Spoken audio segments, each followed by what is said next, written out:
just around the corner, over in the southwest corner of Ireland, just up above the Ring of Kerry, are three outstanding courses, and I'm sure that you've heard of two of them and maybe all three. First one is Ballybunion, which is probably the most famous course in Ireland.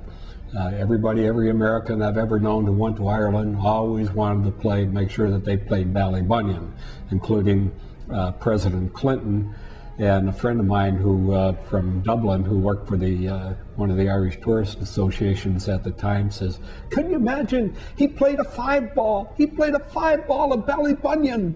So they like to stick to 4 balls or less over there. They don't like that extra person walking along, and I imagine he probably had a lot of Secret Service with him at the time too.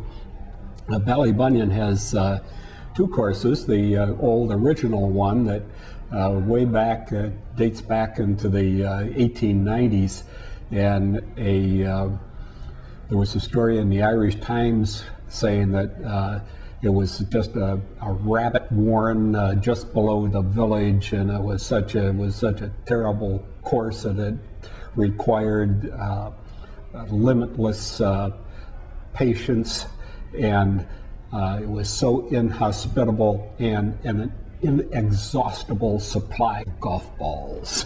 So you can still lose a few balls there today.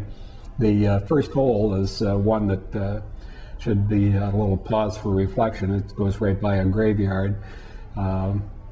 It's interesting that these seaside, the links courses are not closed in by huge developments or just maybe modest little villages, nothing like skyscrapers or big high-rises or housing tracts, anything like that. They're just as natural as can be. The second course of Ballybunion was by Robert Trent Jones, America's most famous golf course designer, and he was, I knew Trent was just really appreciative that they had hired him to do the second course at Ballybunion. How would you wish to be remembered as a golf course architect and someone who's made so many significant contributions to golf? I think the best monument I can get when I die is to have about 100 of those monuments. The people, because they'll go on for another 50 years at least, where those courses will be there. Like the Ballybunion course, they'll never change that course. A little bit farther up the coast is Doonbeg, which is one of the newest courses over there. The links land was, that's goes back to the beginning of time, but then no one had ever designed a course on this particular stretch. It was almost very deserted type of area, hard to get to. As a matter of fact, when I was there a few years ago, the road going in there was so narrow it seemed like my driveway was wider than that road, and that was supposed to be for side by for 2 cars coming and going. There was hardly enough room for that. But Greg Norman found room there and designed a course called Doonbeg, and it's right on the shore of a beautiful beach, beautiful bay, and Norman was like Robert Trent Jones, just so thrilled to get the opportunity to design a course there.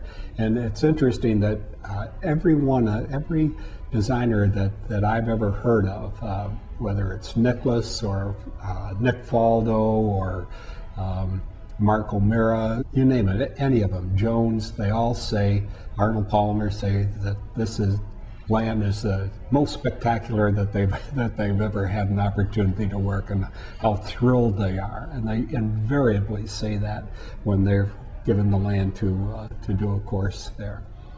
So Doonbeg is it's got some odd holes crossing fairways where you gotta almost feel like maybe you need a hard hat going across. Although it's a private club, but as usual over there, if you're with in one of the tour packagers, why you won't have any problem getting on.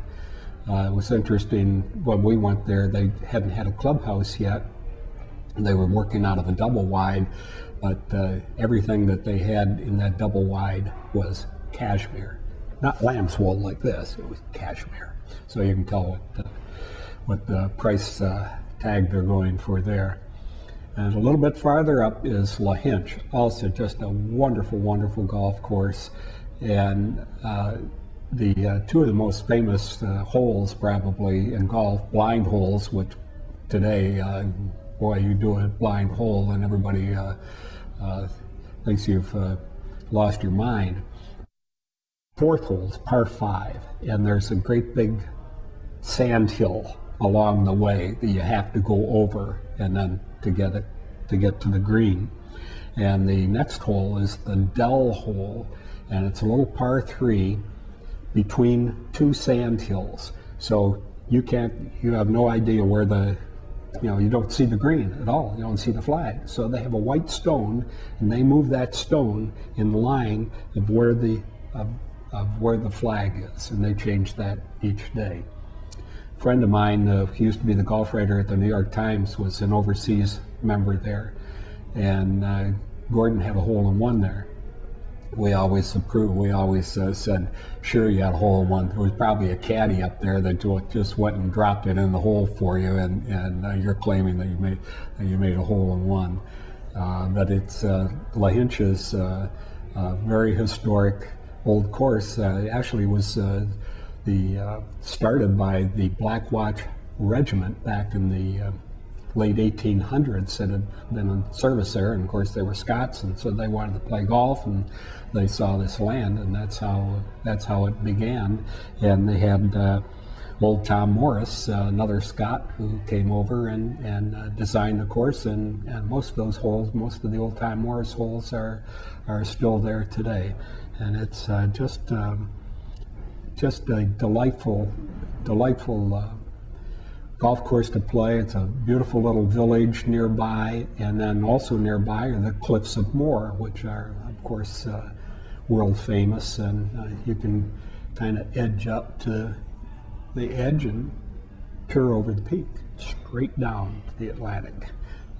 Beautiful, beautiful spot, and that's the south and the southwest of Ireland.